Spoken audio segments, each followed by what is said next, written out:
Good morning everyone. আমি সৰল সূত্ৰৰ ওপৰত আলোচনা কৰি আছিলোঁ। গতিকে তোমালোকে সৰল সূত্ৰৰ যিটো সূত্ৰ সেইটো সূত্ৰটো নিশ্চয় ইতিমধ্যে গম পাইছা। গতিকে আমি পলম নকৰি অংকটোলৈ আগবাঢ়ো। ইয়াতে চোৱা বছৰি 6% হাৰে 1200 টকাৰ 146 দিনৰ আগতে আমি মাহ বছৰ এনেকুৱা পাইছিলোঁ। এতিয়া দিনৰ কথা কৈছে। এতিয়া দিনৰ কথা ক'লে আমি কেনেকৈ আমি অংকটো কৰিম। এতিয়া ইয়াতে মূলধন কিমান আছে চোৱা।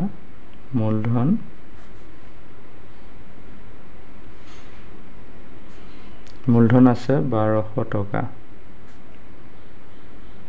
হয়নে? মূলধন 1200 টকা আছে। তাৰপিছত সুতৰ হাৰ কিমান আছে?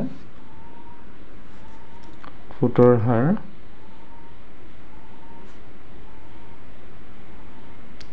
হাৰ কিমান? 6%। সুতৰ হাৰ কিমান? 6%। তাৰপিছত সময় কিমান আছে? 146 দিন। অৰ্থাৎ আমি ইয়াক কি কৰিব লাগিব? বছৰত লৈ যাব লাগিব। তো বছৰত ইয়াক লৈ যোৱাৰ লগে লগে কি হ'ব? 365 ভাগৰ 146, তেতিয়া এইটো বছৰ হৈ যাব। তো বছৰ হ'ল। নিশ্চয় বুজি পাইছা? বছৰলৈ নিলে 365 তাক হৰণ দি দিব লাগিব। এইটো মনত ৰাখা। 365 দিনে 1 বছৰ। গতিকে এইটো বছৰত প্ৰকাশ কৰিলে এনেকৈ হ'ব। এতিয়া আমাৰ সৰল সুত উলিয়াব দিছে না। সৰল সুত কিমান হ'ব সুধিছে। গতিকে সৰল সুতৰ আমি সূত্ৰটো কি পাইছিলোঁ? সৰল সূত্ৰটো আমি কি পাইছিলোঁ? মূলধন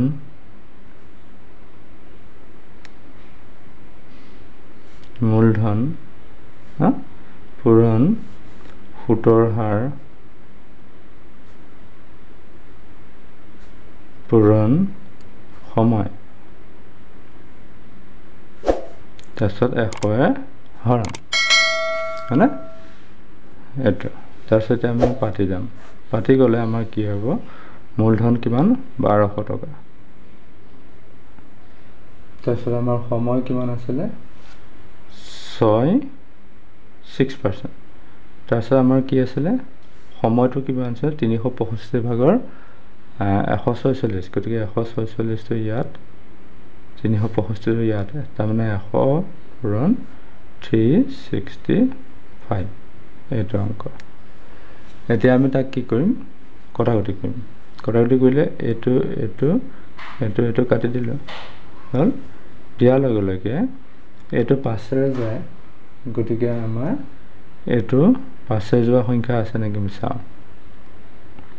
5ৰে যোৱা ইয়াত নাই, হয় নহয়? গতিকে 2য়ে যোৱা আছে আৰু 3য়ে যায় নেকি আমি চাওঁচোন বাৰু। 3য়ে 3 6 9, 9 5 কিমান? 14 যাব জানো? নাযায়। গতিকে 3য়েও ইয়াক হৰণ কৰিব নোৱাৰি। গতিকে আমি কিমান? 146, 365ক আমাৰ হৰণ যায় নেকি আমি চাওঁচোন। কিমান? 146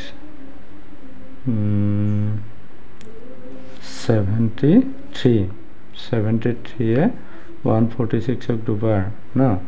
3 দুগুণ 6, 7 দুগুণ 14, এইটো হ'ল। এইটোক যায় নেকি চাওঁ।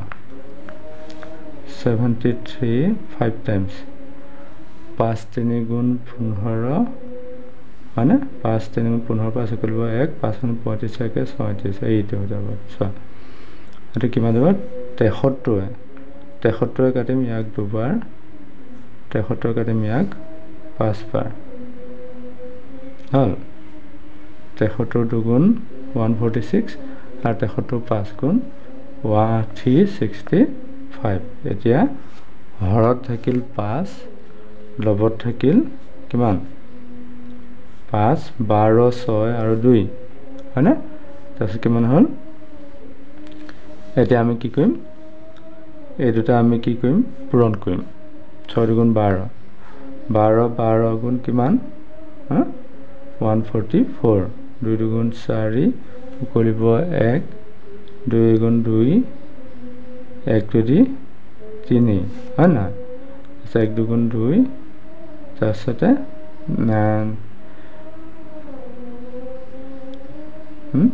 12 আৰু 12 ন মোৰ ভুল হৈছে দেই 2 দুগুণ 4 তাৰপিছত 2 গুণ 2 তাৰপিছত 1 দুগুণ 2 1 গুণ 1 144 ন 144 এতিয়া আমি 144ক কি কৰিম 5ৰে হৰণ দিম আমি মুখতে হৰণ দিবৰ কাৰণে চেষ্টা কৰিম চোৱাচোন বাৰু 5ৰে দুবাৰ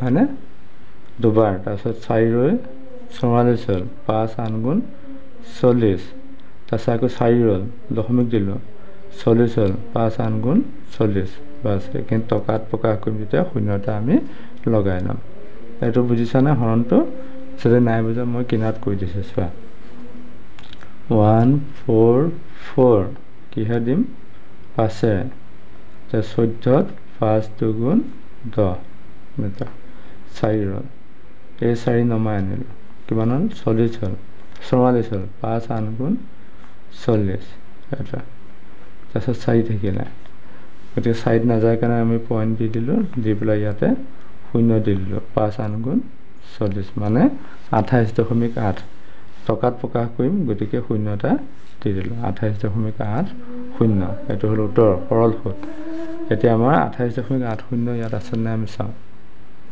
এয়া এইটো 28.80 এইটো 2 অৰ্থাৎ 2 নম্বৰটোৱে আমাৰ উত্তৰ হ'ব গতিকে এনেধৰণে আমি কৰিম সৰল সুত দেই আৰু সৰল সুতৰ সূত্ৰ উলিয়াই আমি নকৰিলেও হ'ব আৰু এইখিনিত আমি যিহেতু নবোদয় পৰীক্ষাৰ কাৰণে প্ৰিপাৰেশ্যন কৰিছোঁ গতিকে এই বস্তুখিনি আমি লিখি থাকিব নালাগে তোমালোকে যেতিয়া অংকবিলাক বুজি পাবা তেতিয়া তোমালোকে নিজে সহজতে এই বস্তুখিনি উলিয়াবৰ কাৰণে পাৰিবা কেনেকৈ কৰিলে হ'ব গতিকে আজি ভিডিঅ'টি ইমানতে সামৰণি মাৰিম পৰৱৰ্তী সময়ত তোমালোকৰ কাৰণে আৰু তেনেকৈ নতুন নতুন যিকেইটা বিষয় আছে অসমীয়া তাৰপিছতে মেণ্টেল এবিলিটি অৰ্থাৎ মানসিক দক্ষতা তাৰপিছতে মেথছ হয়নে এই গোটেইখিনি তোমালোকৰ লগত আলোচনা কৰিম অৰ্থাৎ কৰি আছোঁ আৰু মোৰ তাতে ভিডিঅ' বহুতখিনি ভিডিঅ' আগত আলোচনা কৰা ভিডিঅ' আছে এইবিলাক তোমালোকে চাৰ্চ কৰি পেলাই মোৰ প্লে'লিষ্টত গৈ তোমালোকে চাব পাৰা চালে তোমালোকে উপকৃত হ'বা গতিকে আজি ভিডিঅ'টো মই ইমানতে সামৰণি মাৰিম পৰৱৰ্তী সময়ত আকৌ লগ পোৱাৰ প্ৰতিশ্ৰুতিৰে আজিলৈ আহোঁ বাই বাই